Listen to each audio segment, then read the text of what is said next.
ಶ್ರೀಗುರುಭ್ಯೋ ನಮಃ. ಹರಿ ಓಂ. ಅಗಜಾನನ ಪದ್ಮಾರ್ಕಂ ಗಜಾನನಮಹರ್ನಿಶಂ ಅನೇಕದಂ ತಂ ಭಕ್ತಾನಾಂ ಏಕದಂತಮುಪಾಸ್ಮಹೇ. ಗುರುರ್ಬ್ರಹ್ಮ ಗುರುರ್ವಿಷ್ಣುಃ ಗುರುರ್ದೇವೋ ಮಹೇಶ್ವರಃ ಗುರು ಸಾಕ್ಷಾತ್ ಪರಂ ಬ್ರಹ್ಮ ತಸ್ಮೈ ಶ್ರೀ ಗುರವೇ ನಮಃ. ಶಂಕರಂ ಶಂಕರಾಚಾರ್ಯಂ ಕೇಶವಂ ಬಾದರಾಯಣಂ ಸೂತ್ರಭಾಷ್ಯಕೃತೌ ವಂದೇ ಭಗವಂತೌ ಪುನಃ ಪುನಃ. ಶ್ರುತಿಸ್ಮೃತಿಪುರಾಣಾನಾಂ ಆಲಯಂ ಕರುಣಾಲಯಂ ನಮಾಮಿ ಭಗವತ್ಪಾದಶಂಕರಂ ಲೋಕಶಂಕರಂ. ಭಾರತೀ ಕರುಣಾಪಾತ್ರಂ ಭಾರತೀ ಪದಭೂಷಣಂ ಭಾರತೀ ಪದಮಾರೂಢಂ ಭಾರತೀ ತೀರ್ಥಮಾಶ್ರಯೇ. ವಿದ್ಯಾವಿನಯ ಸಂಪನ್ನಂ ವೀತರಾಗಂ ವಿವೇಕಿನಂ ವಂದೇ ವೇದಾಂತ ತತ್ವಜ್ಞಂ ವಿಧುಶೇಖರ ಭಾರತೀಂ.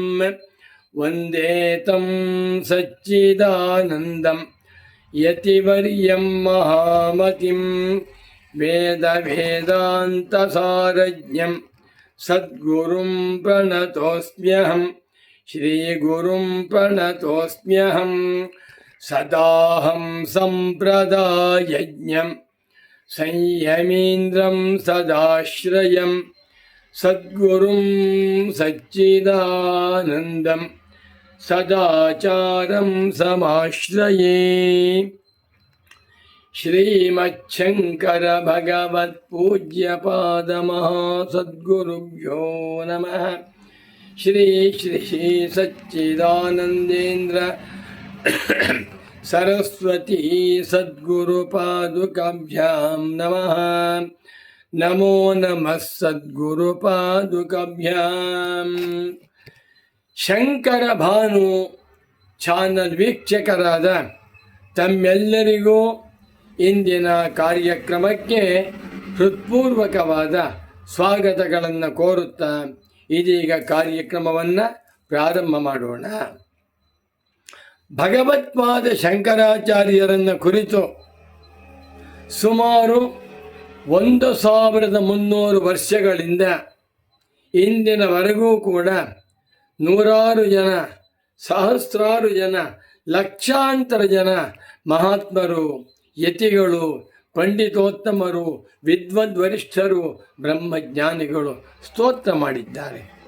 ಇಂದು ನಾನು ಸುಬ್ರಾಯ ಶರ್ಮಾಜಿಯವರಿಂದ ರಚಿತವಾಗಿರುವ ಒಂದು ಶಂಕರ ಸ್ತುತಿಯನ್ನು ಹೇಳಿ ಅರ್ಥವನ್ನು ಹೇಳ್ತೇನೆ. ಓಂ ವೇದ ವೇದಾಂತ ವೇದಾಂಗ ಶಾಸ್ತ್ರ ದರ್ಶನ ಕೋವಿದಂ ವಂದೇಹಂ ಭಾಷ್ಯಕಾರಂ ಶ್ರೀ ಭಗವತ್ಪಾದಶಂಕರಂ. ನಮೋ ನಮಃ ಶಂಕರ ಪಾದುಕಾಭ್ಯಾಂ. ಮತ್ತೊಮ್ಮೆ ಶ್ಲೋಕವನ್ನು ಹೇಳ್ತೇನೆ, ಎಲ್ಲರೂ ಗಟ್ಟಿ ಮಾಡಿಬಿಡಿ. ವೇದ ವೇದಾಂತ ವೇದಾಂಗ ಶಾಸ್ತ್ರ ದರ್ಶನ ಕೋವಿದಂ ವಂದೇಹಂ ಭಾಷ್ಯಕಾರಂ ಶ್ರೀ ಭಗವತ್ಪಾದಶಂಕರಂ. ಓಂ ಶಾಂತಿ ಶಾಂತಿ ಶಾಂತಿ. ಶ್ಲೋಕಕ್ಕೆ ಪದವಿಭಾಗವನ್ನು ಮಾಡೋಣ. ವೇದ ವೇದಾಂತ ವೇದಾಂಗ ಶಾಸ್ತ್ರ ದರ್ಶನ ಕೋವಿದಂ. ಒಂದೇ ಪದ, ಏಕ ಪದಾರ್ಥ ವಾಕ್ಯವಿದು. ವಂದೇ ಅಹಂ ಭಾಷ್ಯಕಾರಂ ಶ್ರೀ ಶಂಕರ ಭಗವತ್ ಶ್ರೀ ಭಗವತ್ಪಾದ ಶಂಕರಂ. 5 ಪದಗಳಿಂದ ಸಿದ್ಧವಾಗಿರುವ ಒಂದು ಶ್ಲೋಕವಿದು. ಪೂರ್ವಾರ್ಧದಲ್ಲಿ ಒಂದೇ ಒಂದು ಸಮಸ್ತ ಪದ ಇದೆ. ಅದರಲ್ಲಿ ಅನೇಕ ಪ್ರಾತಿಪದಿಕೆಗಳಿವೆ, ಅನೇಕ ಶಬ್ದಗಳಿವೆ. ಈಗ ಶಬ್ದಚ್ಛೇದವನ್ನು ಮಾಡೋಣ. ವೇದ, ವೇದಾಂತ, ವೇದಾಂಗ, ಶಾಸ್ತ್ರ, ದರ್ಶನ, ಕೋವಿದಂ 6 ಶಬ್ದಗಳಿಂದ ಸಿದ್ಧವಾಗಿರುವ ಒಂದು ಸಮಸ್ತ ಪದವಿದು.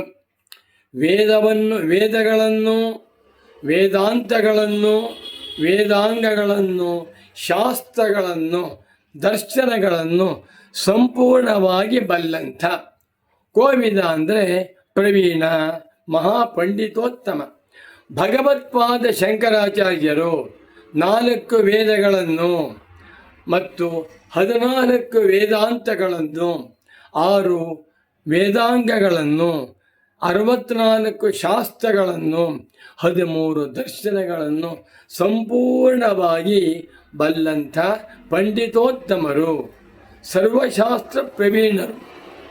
ಮತ್ತು ವಂದೇಹಂ ಭಾಷ್ಯಕಾರಂ, ವೇದಾಂತಗಳಿಗೆ ಪ್ರಸ್ಥಾನತ್ರಯೀ ವೇದಾಂತ ಗ್ರಂಥಗಳಿಗೆ ಭಾಷ್ಯಗಳನ್ನು ಬರೆದಿರುವಂಥ ಪರಮ ಪೂಜ್ಯರಾದ ಭಗವತ್ಪಾದ ಶಂಕರಾಚಾರ್ಯರನ್ನು ನಾನು ಒಂದೇ ನಮಸ್ಕಾರ ಮಾಡುತ್ತೇನೆ.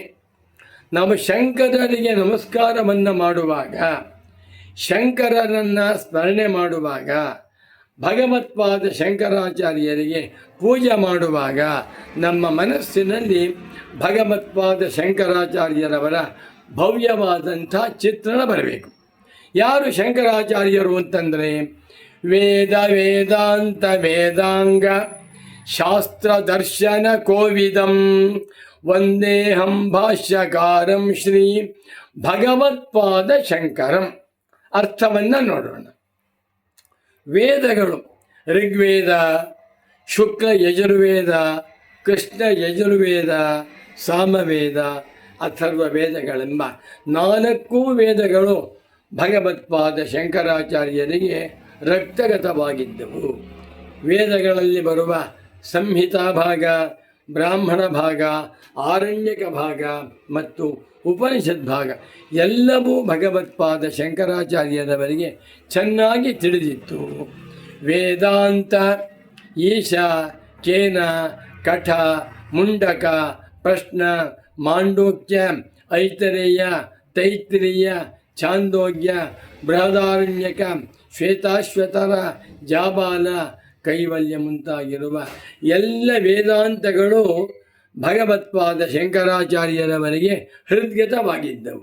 ಅನಂತರ ವೇದಾಂಗಗಳು ಶಿಕ್ಷಾ, ವ್ಯಾಕರಣ, ಛಂದಸ್ಸು, ನಿರುಕ್ತ, ಜ್ಯೋತಿಷ, ಕಲ್ಪ 6 ಕೂಡ ವೇದಾಂಗಗಳು. ವೇದಗಳನ್ನು ಅರ್ಥ ಮಾಡಿಕೊಳ್ಳಬೇಕಾದರೆ ಅವಶ್ಯವಾಗಿ ತಿಳಿದಿರಬೇಕಾಗಿರುವಂಥ 6 ಅಂಗಗಳು. ಈ ಷಡಂಗಗಳನ್ನು ಭಗವತ್ಪಾದ ಶಂಕರರು ಸಂಪೂರ್ಣವಾಗಿ ತಿಳಿದಿದ್ದಾರೆ. ಶಾಸ್ತ್ರ ಬೇಕಾದಷ್ಟು ಶಾಸ್ತ್ರಗಳಿವೆ. 64 ಶಾಸ್ತ್ರಗಳು ಅಂತ ನಾವು ಕೇಳಿದ್ದೇವೆ. ಎಲ್ಲ ಶಾಸ್ತ್ರಗಳಲ್ಲಿಯೂ ಭಗವತ್ಪಾದ ಶಂಕರಾಚಾರ್ಯರವರು ಕೋವಿದರಾಗಿದ್ದಾರೆ. ಆಯುರ್ವೇದ ಶಾಸ್ತ್ರವಿರಬಹುದು, ಅಲಂಕಾರ ಶಾಸ್ತ್ರವಿರಬಹುದು, ತರ್ಕಶಾಸ್ತ್ರವಿರಬಹುದು, ಜ್ಯೋತಿಷ್ ಶಾಸ್ತ್ರವಿರಬಹುದು, ಗಣಿತ ಶಾಸ್ತ್ರವಿರಬಹುದು. ಎಲ್ಲ ಶಾಸ್ತ್ರಗಳಲ್ಲಿಯೂ ಭಗವತ್ಪಾದ ಶಂಕರಾಚಾರ್ಯರವರು ಪಾರಂಗತರು. ಅನಂತರ ದರ್ಶನಗಳು ಸಾಂಖ್ಯ, ಯೋಗ, ನ್ಯಾಯ, ವೈಶೇಷಿಕ, ಪೂರ್ವಮೀಮಾಂಸಾ, ಉತ್ತರ ಮೀಮಾಂಸಾ, ಬೌದ್ಧ, ಜೈನ, ಚಾರ್ವಾಕ ಮುಂತಾಗಿರುವ ಎಲ್ಲ ದರ್ಶನಗಳನ್ನು ಸಂಪೂರ್ಣವಾಗಿ ಬಲ್ಲಂಥವರು. ವೇದ, ವೇದಾಂತ, ವೇದಾಂಗ, ಶಾಸ್ತ್ರ, ದರ್ಶನ, ಕೋವಿದಂ. ಯಾರು ಶಂಕರಾಚಾರ್ಯರು? ವೇದಾಂತ ಭಾಷ್ಯಕಾರರು. ವೇದಾಂತಗಳಿಗೆ ಒಂದು ಮೆರಗನ್ನು, ಒಂದು ಮಹತ್ವವನ್ನು, ಮಹಿಮೆಯನ್ನು ಕೊಟ್ಟಂಥ ಮಹಾತ್ಮರೇ ಭಗವತ್ಪಾದ ಶಂಕರಾಚಾರ್ಯರವರು. ವೇದಾಂತ ಪ್ರಸ್ಥಾನತ್ರಯೀ ಗ್ರಂಥಗಳಿಗೆ ಅತ್ಯಂತ ಸುಂದರವಾಗಿ ಪದವಾಕ್ಯ ಪ್ರಮಾಣಗಳನ್ನು ಅನುಸರಿಸಿ ಶ್ರುತಿ, ಯುಕ್ತಿ, ಅನುಭವಗಳ ಆಧಾರದಿಂದ ಭಾಷ್ಯಗಳನ್ನು ಬರೆದು ಭಗವತ್ಪಾದ ಶಂಕರಾಚಾರ್ಯರವರು ವೇದಾಂತ ಭಾಷ್ಯಕಾರರೆಂದು ಪ್ರಸಿದ್ಧರಾಗಿದ್ದಾರೆ. ಇಂಥ ಭಗವತ್ಪಾದ ಶಂಕರಂ ಶ್ರೀ ಭಗವತ್ಪಾದ ಶಂಕರಂ, ಶಂಕರ ಭಗವತ್ ಪೂಜ್ಯ ಪಾದಾಚಾರ್ಯರನ್ನು ನಾನು ಒಂದೇ ಕಾಯೇನ ವಾಚ ಮನಸ ಶಿರಸ ನಮಸ್ಕಾರ ಮಾಡುತ್ತೇನೆ, ಅವರನ್ನು ಸ್ತೋತ್ರ ಮಾಡುತ್ತೇನೆ. ಶಂಕರ ಭಗವತ್ ಪೂಜ್ಯ ಪಾದಾಚಾರ್ಯರನ್ನು ಧ್ಯಾನ ಮಾಡುತ್ತೇನೆ, ಪೂಜಿಸುತ್ತೇನೆ, ಗೌರವಿಸುತ್ತೇನೆ. ಶಂಕರ ಭಗವತ್ ಪೂಜ್ಯ ಪಾದಾಚಾರ್ಯರಂಥ ಮಹಾಪಂಡಿತೋತ್ತಮರು, ನೈಷ್ಠಿಕ ಬ್ರಹ್ಮಚಾರಿಗಳು, ಯತಿಪುಂಗವರು, ವೇದಾಂತ ಭಾಷ್ಯಕಾರರು ಮತ್ತೊಬ್ಬರಿಲ್ಲ. ಇಂಥ ಭಗವತ್ಪಾದ ಶಂಕರಾಚಾರ್ಯರಿಗೆ ನಿಮ್ಮೆಲ್ಲರ ಅನಂತಾನಂತ ಕೋಟಿ ಕೋಟಿ ಪ್ರಣಾಮಗಳು. ಶ್ಲೋಕವನ್ನು ಮತ್ತೊಮ್ಮೆ ಹೇಳ್ತೇನೆ. ವೇದ ವೇದಾಂತ ವೇದಾಂಗ ಶಾಸ್ತ್ರ ದರ್ಶನ ಕೋವಿದಂ ವಂದೇಹಂ ಭಾಷ್ಯಕಾರಂ ಶ್ರೀ ಭಗವತ್ಪಾದ ಶಂಕರಂ. ನಮೋ ನಮಃ ಶಂಕರ ಪಾದುಕಾಭ್ಯಾಂ. ಓಂ ಶಾಂತಿ ಶಾಂತಿ ಶಾಂತಿ.